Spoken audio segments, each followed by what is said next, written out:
antara mungkin ketua BNK Kabupaten dengan ketua kita resor, sehingga ini kita senadi se-Indonesia. Kemudian Pak Deputi, Ormas kita memang adalah anak kandungnya Polri ya, karena KBP ini adalah ketua pembinanya Bapak Kapolri,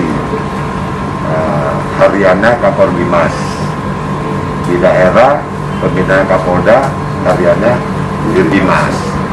Jadi kita TikTok kita ada di bawah Dirbimas. Dan KBP Polri yakin kita tidak berpolitik. Tapi seandainya di salah satu calon kepala daerah, ketua gabungan itu kita partai apapun dia, kita akan cari dengan Kapolri. Tapi sudah itu kemudian mau PKS, dan mau Gerindra, kemudian yang wali kota Bandung kita karena Bupati Bogor itu tanah korupsi. Ya. Ini baru ketahuan karena saya pasau itu kan anak puisi, kemarin kan disindir Kapolri. Pasau itu anak puisi loh, kita juga anak puisi. Jadi KBP Polri sebenarnya ada di mana-mana, dan itu anak puisi. Jadi banyak. Nah, ini sekarang kita lagi semua konsentrasi ke dalam. Yang sinergi dengan kita.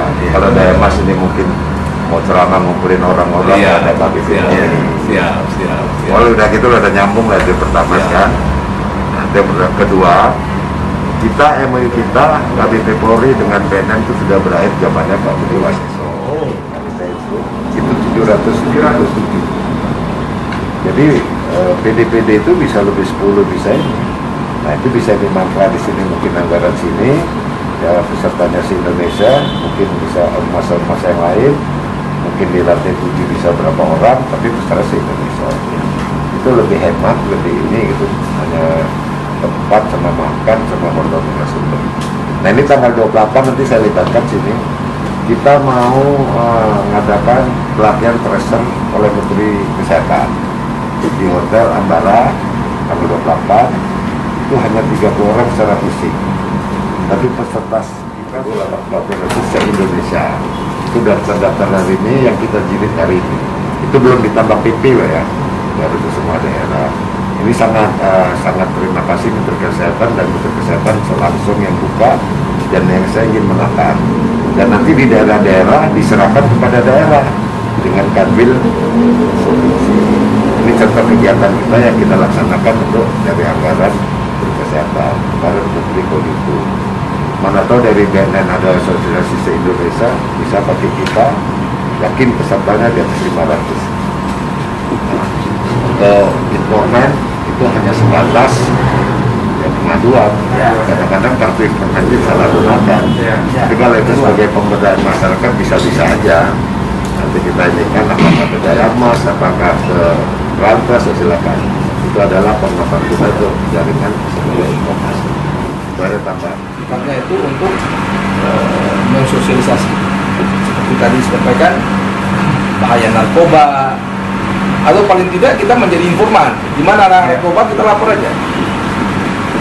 Mungkin kita bisa seminarkan secara luas melalui webinar, dan pesertanya itu mungkin bisa 100-an mungkin bisa. Karena kita 34 PD, kalau tambah 22 orang, tambah dengan organisasi yang lain, ya bisa plus minus 100 orang Pak Deputi. Jadi kita minimal dapat sosialisasikan tentang bahaya narkoba, dan kalau bisa menjadi intelijen, karena kalau Polri ini kan bisa dapat membantu bapak-bapak yang aktif.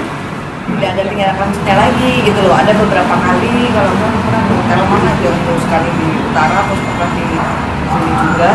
Nah tapi akhirnya setelah COT ini nanti bagaimana gitu loh? Apakah kami jadi penyuluh? Apakah menjadi informan mungkin gitu? Jadi mungkin kalau bisa diperdalam lagi gitu. Kemarin contohnya asrama polisi di Jakarta Timur ya, kita kasih bantuan gini-gini ya, ibu-ibu asrama situ. Dan kita utamakan dulu ke dalam dulu, baru kita keluar. Itu dari kami. Siap. Ada lagi mungkin? Udah? Baik. Terima kasih mahasiswa ini selaku sekjen KPP 3 ini banyak sekali udah informasi maupun tapi dekat dengan pihak Google untuk perpanjangannya karena memang kita juga terlalu banyak yang kita inisiasi untuk perpanjangan ini karena memang kalau sudah habis pasti akan kita perpanjang. Kemudian untuk kegiatan yang tadi disampaikan oleh Mas Suprandi untuk kegiatan pelibatan itu kita juga memang selalu mengajak karena khususnya PSM ini memang seluruh LSM ini diajak ya. Kita seperti yang tadi saya katakan bahwa kita tidak mampu untuk ini sendiri ya. Oleh karenanya kita juga ada program namanya lingkungan bersinar. Lingkungan bersinar itu yang kebetulan juga saya cetuskan untuk mengajak kepada semua LSM, semua kita lingkungan ada 4, lingkungan pendidikan, lingkungan pemerintah, swasta, sama lingkungan masyarakat. Nah, bapak-bapak ini termasuk lingkungan masyarakat. Makanya ini kita juga berharap untuk menciptakan lingkungan bersinar, bersih dari narkoba ini. Nah, ini kita juga mengadopsi dari desa bersinar. Nah, kita berharap bahwa dengan lingkungan bersinar ini mungkin kalau tadi dari bapak tadi untuk agen ataupun buat intel itu bisa mungkin dibentuk satu tim ataupun satgas di KBPP Polri ini namanya satgas untuk lingkungan bersinar. Jadi ada satgas cegahnya, ada satgas rehabnya, ada satgas berantasnya. Nah inilah yang mungkin nanti bisa bekerja sama dengan kita untuk mungkin memberikan informasi, memberikan data, mungkin juga untuk pencegahan nanti ada yang dilibatkan sebagai penyuluh nanti ibu tadi bilang ditingkatkan ya kita mungkin karena memang kita juga sekarang ada sertifikasi untuk penyuluh dan lain sebagainya kita udah ada sertifikasinya gitu untuk ini nanti mungkin kita akan panggil kita akan ajak untuk mungkin dari organisasi ini ada perwakilan dan lain sebagainya tapi kita juga kemarin ada kerjasama dengan Hotel Royal Palm Cengkareng itu kita punya program jadikan pilot project. Jadi kita sekarang sistemnya tidak memproduksi, tapi kita mencari pasar dulu. Ya, kita mencari pasar dulu. Apa sih kebutuhan daripada pengusaha? Misalnya contoh kayak hotel. Oh, hotel tuh butuh sabun, mungkin sampo, sikat gigi, terus sendal. Kan ini hari-hari yang dipakai. Nah, dari situ kita coba kualitasnya seperti apa yang dia mau. Nah itu dengan adanya itu kita cari nih yang kita cari pengrajin yang jago bikin ini bisa nggak dia bikin seperti ini dengan kualitas yang seperti ini. Tapi makanya kita juga kerjasama yang ada dengan pengusaha-pengusaha di kita nih contoh seperti Java. Nah ini juga mereka kebutuhan jagung seluruh Indonesia tuh tinggi sekali dia karena 60% dari pakannya itu dari jagung. Nah ini juga mereka mau menerima dengan harga yang cukup tinggi. Inilah yang kita kerjasamakan dan kita juga sebarkan informasi kepada teman-teman kita yang di daerah yang pertanian dan sebagainya, khususnya Aceh yang kemarin. Nah jadi cukup meningkat untuk ininya pendapatan mereka. Karena memang harga dari Java ini sekitar 4.500 per kilonya dengan rendemen airnya 17%. Itu juga cukup tinggi, satu hektar bisa 4 bulan itu menghasilkan sekitar 7-8 juta dari 1 hektar 4 bulan iya 4 bulan. Nah, ini kalau dibandingkan dengan ganja itu kalau satu ini ya sebenarnya lebih mereka kalau kita tanya mereka cuma dapat 1 bulan dapat 1 juta aja sebenarnya karena yang kaya kan bandarnya bukan petaninya nah itu yang kaya gitu. Jadi itu mungkin beberapa program kita dan juga mungkin yang bisa kita sinergikan apa yang bisa kita sinergikan monggo silahkan kita izin klarifikasi yang kawasan waspada tadi yang meniti berat 8.362 itu nama programnya kan Pak Deputi ya Pak yang kawasan waspada kawasan rawan Pak kawasan rawan iya kawasan rawan narkoba yang kita lakukan intervensi di situ. Jadi ada program namanya kewirausahaan dari direktur alternatif itu 8.762 itu Pak tahun ini Pak 2019 kemarin kita coba lakukan pendataan itu datanya cuma 654. Terus di awal tahun kemarin 2021 naik 2.828. Nah, tapi di bulan kemarin ini kita ulangin lagi pendataan, jadilah 8.762 itu. 400% naik ya. Ini jadi memang karena kan kita mengukur itu dengan pakai ada teorinya, ada 8 indikator pokok dan 5 indikator pendukung, Pak. Ini ada 8 indikator pokok tuh kasus narkobanya, bandarnya, jalur masuknya, ada penggunanya, ada korban. Itu terus ada 5 nah, kalau di situ digabungin kita menjadi bagi 4 daerah semua tuh kita bagi 4. Ada daerah yang aman, daerah yang siaga, waspada dan bahaya. Nah ini yang waspada dan bahaya sementara kita dapat 8.762 ini.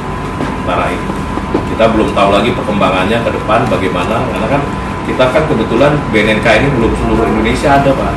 Dari 514 kabupaten kita cuma ada 173 kabupaten kota. Nah ini sangat kurang sekali gitu. Belum bisa. Kalau memang itu sekolahnya memadai, mungkin kita lakukan secara langsung. Ada aulanya, tapi dengan prokes. Ya. Karena itu lebih efektif daripada kita mau melalui Zoom. Ya. Jadi mungkin dalam waktu dekat si Pak Sekjen yang ketum dari bidang hukum akan mengajukan jenis kegiatan atau proposal atau kita kerjasama KPP Polri kerjasama dengan BNN dan Dinas Pendidikan Provinsi DKI. Jadi itu sementara. Terima kasih, Pak. Baik.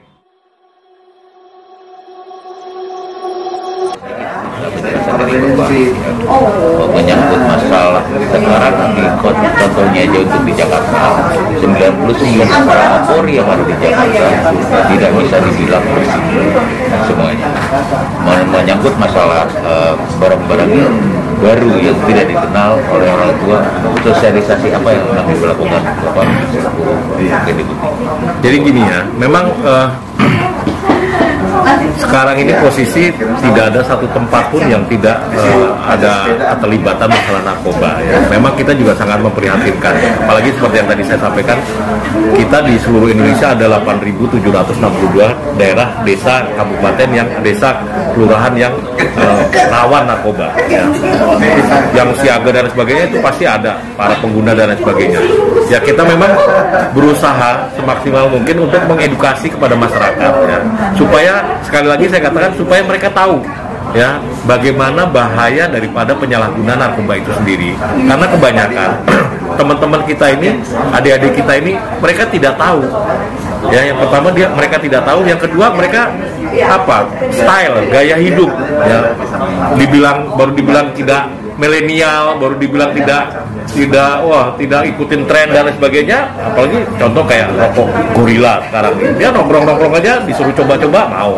Nah inilah oleh karena itu kita berharap betul bahwa edukasi tentang penyalahgunaan ataupun bahaya daripada penyalahgunaan narkoba ini betul-betul teman-teman bisa membantu kami ya, sehingga saudara-saudara kita yang ada di Jakarta bahkan di seluruh Indonesia ini dia tahu bagaimana resiko kalau dia menggunakan narkoba, bagaimana bahayanya baik kepada fisiknya maupun psikisnya maupun kesehatannya daripada pengguna narkoba. Karena si pemakai sendiri tanpa sadar tuh dia mungkin awalnya coba-coba, tapi lama-lama ketagihan, akhirnya sudah jadi edik ya. Udah edik, kalau udah edik dia udah nggak bisa mikir lagi untuk berhenti dan lain sebagainya. Oleh karenanya kita berharap bahwa orang di sekitarnya inilah yang peduli, mari bawa untuk ke rehab dan lain sebagainya. Yang belum, kita harapkan bahwa teman-teman adik-adik kita ini untuk memilih teman dalam bergaul itu yang benar. Artinya kita memilih, jangan sembarangan orang yang sudah tahu-tahu jelas-jelas pengguna narkoba nggak usah ditemenin gitu. Itu yang dibicarakan untuk para pengguna, Pak. Jadi dari controlling dari lingkungan keluarga, misalnya dari keluarga seperti itu.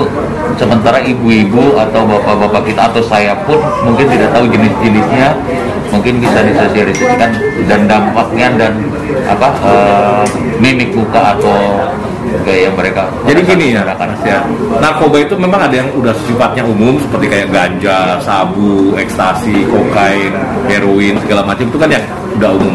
Nah yang berbahaya ini adalah yang sintesis, yang NSP, narkotika jenis baru, Kimia. ya, yang kimia maupun yang tanaman, yang jenis-jenis baru itu yang kita kadang-kadang kayak tembakau gorilla itu kan termasuk narkotika jenis baru, ya, tembakunya biasa tapi liquidnya dari ganja gitu ya. Sehingga inilah yang kadang-kadang oleh bandar-bandar narkoba dikembangkan, kita tanpa sadar, tanpa ketahui. Nah, oleh karenanya kita berharap bahwa teman-teman itu kalau ada suatu barang atau suatu bahan yang kok ini kok nggak biasa-biasanya, orang ini kok pengen lagi dan lain sebagainya, ini ya kita berharap untuk juga mau dilaporkan kepada KIMAI supaya apa? Supaya kita periksakan ke laboratorium, karena banyak bandar-bandar yang sudah memasukkan narkoba ini ada ke makanan, ada ke minuman ya. Pas kejadian di salah satu diskotik di Jakarta ini, aqua dicampur dengan narkoba yang harganya satu botolnya 400.000 dan lain sebagainya. Nah inilah yang membuat kita harus hati-hati ya. Jadi dalam bergaul pun orang tua tolong perhatian dan kasih sayang untuk anak-anaknya. Jangan sampai anak-anak kita nih lepas ya. Kalau sekarang istilahnya, kalau dulu kita waktu masih kecil-kecil maghrib itu kita belum datang di rumah dicariin. Kalau sekarang yang ayam yang dicariin, anak ayamnya belum pulang dicari, anaknya nggak pulang nggak dicari. Nah inilah yang terutama untuk orang-orang tua, kita berharap bahwa kasih sayang, perhatian untuk anak-anak itu harus ya. Sering-sering cek ke ruangan tempat tidur anaknya. Nggak, jangan sampai ada lem atau dipikirnya untuk prakarya. Terus ada bong itu cuma pakai aqua aja, orang nggak tahu dibikinnya ini. Nah padahal orang tua ini harus perhatian ya. Jadi perubahan perilaku anak juga harus diperhatikan. Kok yang anaknya biasa ceria kok jadi murung, yang tadinya kalem kok mudah emosi, gampang tersinggung dan semua mudah marah dan sebagainya. Nah ini perlu, sehingga perlu mungkin dengan ada situasi seperti ini, khusus gini kita memang tidak curiga bahwa anak ini sudah pakai narkoba, tapi perlu mungkin langkah lanjutnya periksa tes urin ya, di tes urin, jadi kita tahu betul-betul anak saya apakah memang sudah menggunakan narkoba atau enggak, karena kan tes urinnya macam-macam, ada yang 7 parameter, ada yang 10, ada yang segala macam. Silakan tinggal pilih mana yang ini satu kebenaran yang sudah berlangsung sampai saat ini, bahwa lalu apabila seorang keluarga kita terkena narkoba, keluarganya malu menganggap ini aib, seperti itu Pak. Nah itulah kadang-kadang justru sebenarnya salah gitu ya. Karena aib dia tidak mau direhab dan lain sebagainya, malu segala macam. Bahkan pernah ada kasus ini betul-betul terjadi, kita memberitahu kepada mereka, kepada keluarga ini bahwa anaknya pengguna narkoba, malah marah, malah mau istilahnya mau ngejar anak buah saya, mau bacok. Nah ini kan justru kebalik, bukannya terima kasih dibilang, malah dipikirnya kita mencemarkan nama baik, padahal hasil tes urinnya dan lain sebagainya setelah diperiksa anaknya juga betul-betul bahwa anaknya pengguna gitu ya. Ini yang tidak diketahui karena ketidakpedulian orang tua terhadap anak-anaknya gitu. Jadi dari kehadiran dari teman-teman KBP 3 yang sudah hadir di sini, mungkin ada sinergitas antara BNN dengan teman-teman KBP 3 khususnya kita melibatkan untuk di teman-teman di asrama-asrama terutama. Jadi gini, saya berharap ya, tadi kan saya sedikit juga sudah memberikan edukasi mengenai narkoba dan lain sebagainya. Nanti kita berharap bahwa teman-teman dari KBPP Polri ini mau mensnowballkan ya, minimal untuk lingkungan keluarga kita. Keluarga kecil enggak, keluarga kita perorangan lah. Ini ada 10 nih keluarga kita di rumah. Kalau saya mengatakan satu kasur, satu dapur, ya itulah, itu dulu ya, keluarga kecil kita dulu. Kita kasih tahu, kita ini jangan banyak, karena gini Pak, banyak orang yang kita lakukan sosialisasi itu semangatnya hanya di ruangan. Begitu di luar berpikirnya udah lain. Yang penting keluarga saya tidak. Yang penting keluarga saya belum. Yang penting bla bla bla. Akhirnya dia tidak ada peduli. Nah inilah yang saya sayangkan gitu loh ya. Nah kita berharap betul ya, mungkin nanti mulai dengan dari KBPP Polri ini, mari ya, mulai dengan lingkungan keluarga kita, nanti lingkungan kerja kita, lingkungan pergaulan kita segala macam. Nah ini akhirnya bisa snowball, apalagi anggota Polri sekian juta ya, sudah semua bisa terkomunikasi, edukasi masalah bahayanya narkoba ini, ya mudah-mudahan bisa ini, karena saya melihat bahwa sebagian besar teman-teman kita yang menggunakan narkoba dia tidak mengerti akibat daripada penyalahgunaan narkoba itu sendiri. Nah inilah yang perlu kita kuatkan ini. Ya, dan makasih banyak. Ya, sama-sama. Mudah-mudahan perannya BPP Polri ini betul-betul bisa membantu BNN untuk mencegah ataupun memberantas penyalahgunaan narkoba ini.